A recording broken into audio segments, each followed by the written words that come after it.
जय महाराष्ट्र. मी फिरस्ता आपलं स्वागत करतो आणखीन एका नवीन व्हिडिओमध्ये.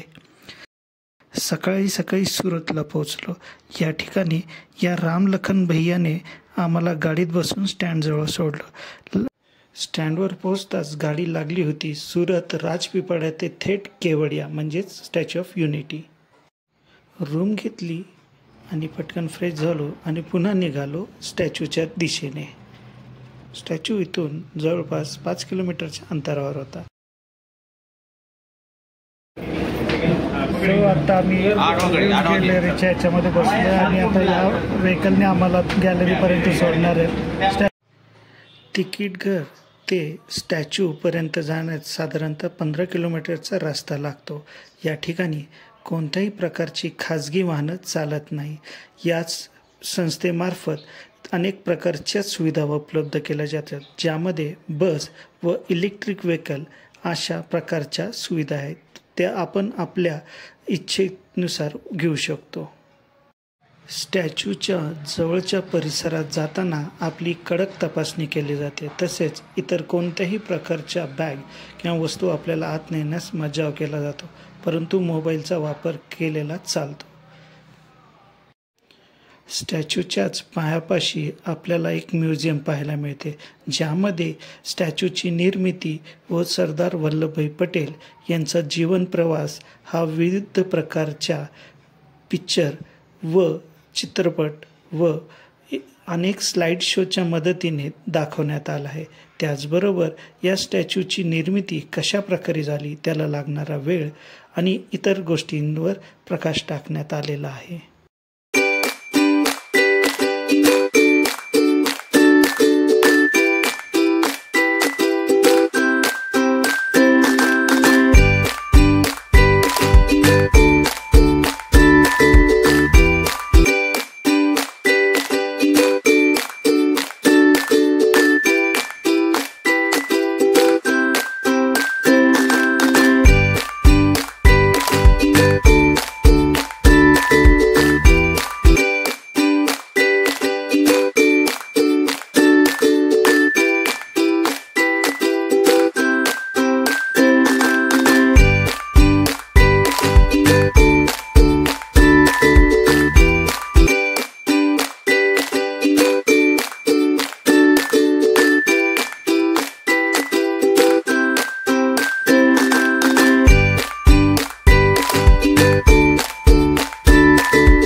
वर फोटो काढत मी एकदाच स्टॅच्यू चिरलो.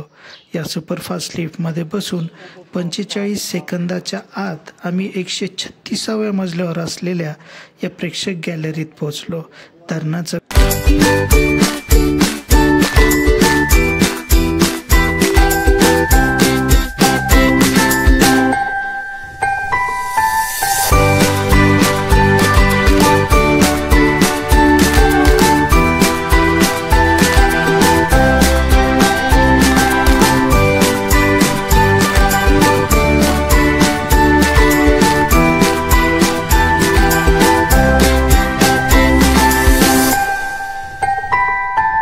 याच तिकिटामध्ये आपल्याला फ्लावर गार्डन व डॅम व्ह्यू परिसर पाहता येतो.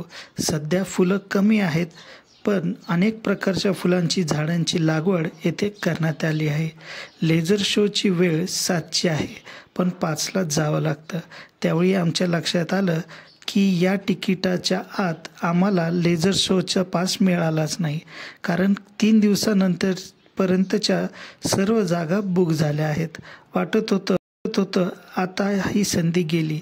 इतक्यात आनंद नावाच्या एका महाराष्ट्र इस्मानीच माझं बोलणं ऐकलं आणि त्यांचा पास मला दिला. कारण त्या लहान मुलांमुळे जमणार नसल्यामुळे त्यांनी हा पास आम्हाला दिला. मग काय, त्यांचा आभार मानलं आणि थेट स्टॅच्यू गाठला.